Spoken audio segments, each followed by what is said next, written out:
everybody, thank you very much for being patient with my horrible upload schedule and for again watching the next video from my series Quick Thoughts On, in which I always talk about different stories from the rich Star Trek universe. I have finally the time to make a video about the next episode of Star Trek The Next Generation. It was aired a bit more than 30 years ago, it was called Contagion, and these are my honest opinions about it. We start, and the episode is sweet already. I actually had to rewatch the scene several times till I understood what's going on. The Enterprise is flying into the neutral zone to help the USS Yamato, which has several serious problems. Okay, that's good. We start with some interesting action, and we even know what's in stake. The Romulans will not be very happy if they find them there, but what is Data doing? He's copying the logs from the Yamato, but how? From where? I don't get it.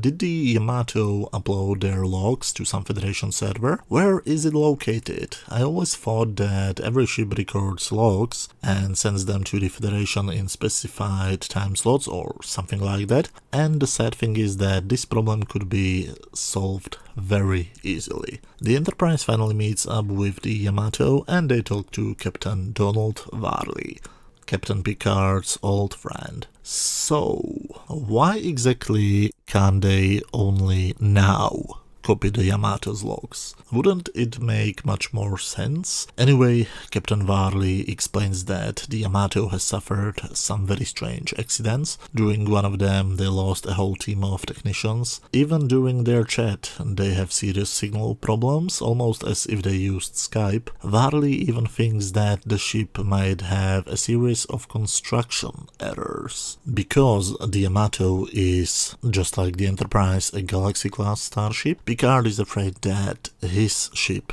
could have the same problems too. Captain Varley tells Picard about the reason why he entered the neutral zone. He thinks that he has found the home planet of the legendary Iconians. The Iconians are a mythical race of warriors known as demons of air and darkness, who according to legends had incredible technologies, and Varley has found an artifact which he thought could be Iconian, and it led him to the planet. He wanted to get hands on their tech before the Romulans find it, but had to abort his mission thanks to the technical problems. Speaking about technical problems, the transmission cuts out and the Yamato explodes in a beautifully shot special effects sequence, which looks stunningly beautiful in HD.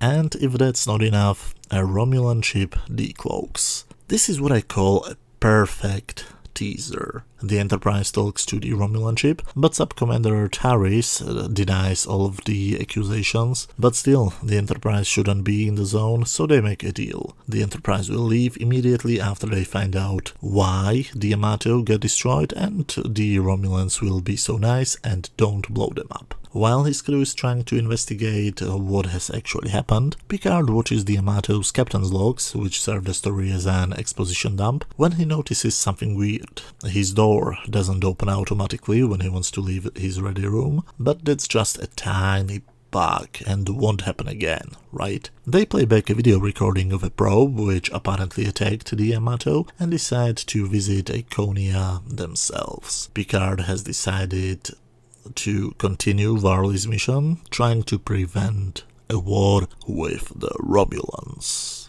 Wesley and Picard have a lovely little scene together. Wesley asks how is it possible that all of the officers managed to get over the fact that hundreds of people have died in front of their eyes. And that is a very good question, and Picard gives him a pretty nice response. But before we get a chance to explore the humanity aspect of all of this, Picard asks the food replicator to give him a cup of Earl Grey hot, but receives a plant instead. And this to me is the main problem of this episode. It starts something starts to be very interesting, but as soon as you start to hope that we are going to explore that something, the story changes and starts to concentrate on something else. It's a bit chaotic for my taste. Maybe the script would work better as a two-part episode, hard to tell. The Enterprise arrives to the supposed Iconian planet, and even they are welcomed by the same probe. When Geordi in engineering hears that, he wants to tell the captain that they should destroy it immediately, but of course the intercom stops working in precisely that moment. So Mr. LaForge has to run from door to door until he finds a working turbolift, and we get a strange scene.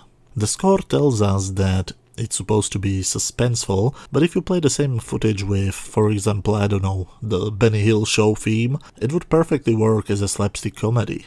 Long story short, Geordi is thrown up and down on the walls before he jumps out of the turbolift on the bridge. I guess it should be that he was thrown out, but it's pretty clear that the stuntman has jumped out. Geordi screams that they should immediately destroy the probe, and after they do it, he claims that if the probe scanned the Enterprise, they wouldn't have a chance to save it. They originally thought that the Yamato and the Enterprise might really have some construction flaws, but after examining the data, they now know that when they copied the Yamato's logs, they have also copied an Iconian virus, which was embedded in them. Weird, I would assume that Starfleet actually has a good antivirus, but this isn't the first nor the last episode in which the computer gets infected with something. This time the Iconian virus is literally reprogramming the main computer, and that's why all the seemingly random errors are happening all over the ship. The Yamato was infected by the probe, which scans them, and the virus was spread from their logs to every ship which copied them. Which brings me back to my original question: from where did the Enterprise copy the logs? Was the Enterprise the only Federation ship which downloaded them? Or are they stored on some centralized server where it can infect hundreds of other starships? The idea that the Enterprise downloaded the logs before they met with the Yamato gets dumber the more I think about it. Because our heroes don't know how to get rid of the virus, Picard decides to beam down to the planet, to the base from which the probe was sent, hoping that they will find some information down there which would help them. Hey, I have an idea. You must have clean backups of your operating system, right? So why don't you reboot your system and start it from the clean backup? Why does Geordi not even think about it?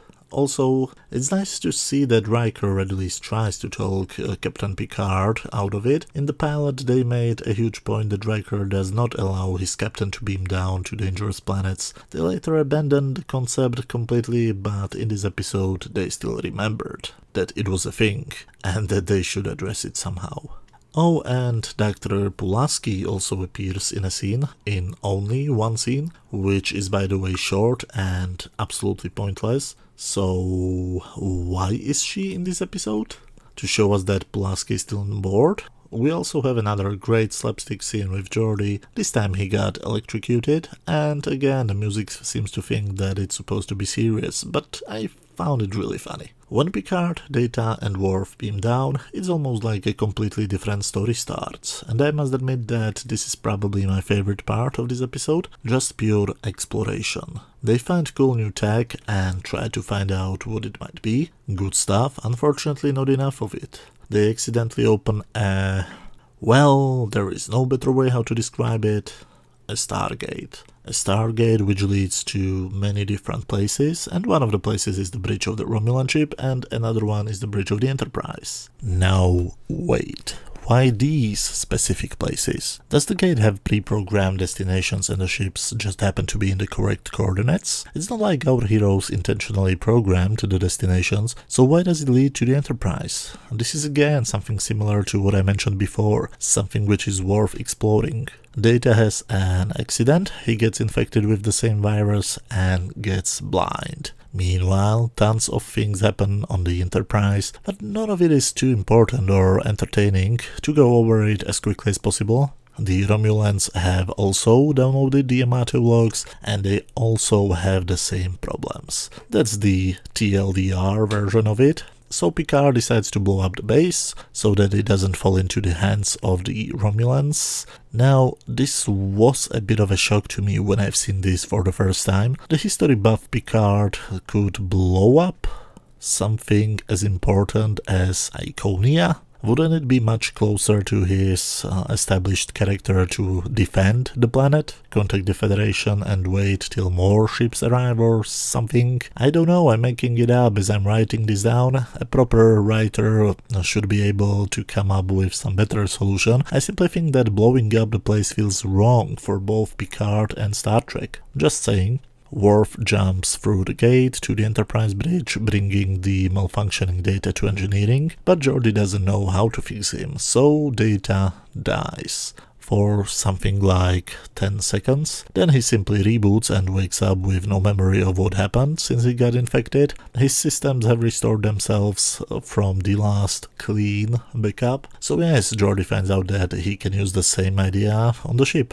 So that's their actual solution, just to reboot the main computer and boot it from the last clean backup. The thing which I suggested as a joke is the actual solution.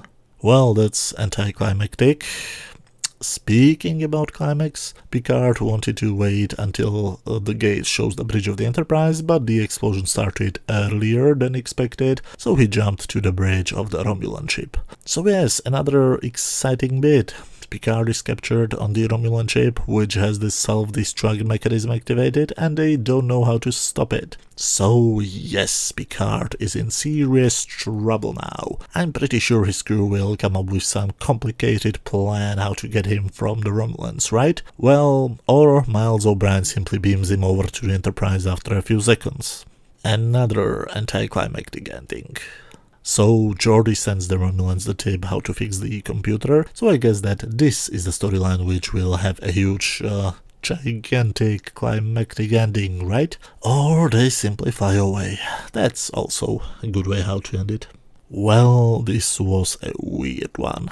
This episode has everything what I want from a Star Trek episode. Unlike a typical episode of a different show I don't want to talk about, this has humor, it has heart, it has some very nice character moments, it has some good drama, suspense, mystery, scientific exploration, it has all the good things. So I should absolutely love it, right? But it is far from perfect. None of these elements have enough time for briefing. Nothing is really developed. I think that this script was far too ambitious for a 50 minutes long episode. As I said before, I could imagine this as a Star Trek movie, or at least a two-part episode. There are simply way too many things going on at the same time. To be honest, I think the story should completely drop the Romulans. The villain of this episode should be the Iconian virus. We don't need a secondary villain.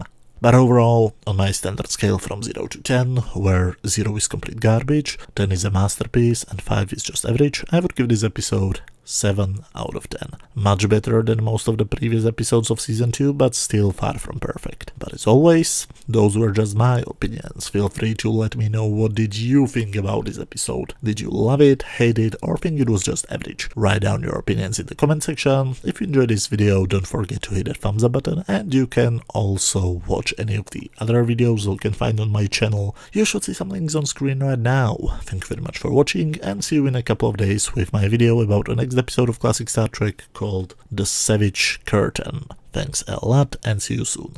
Bye.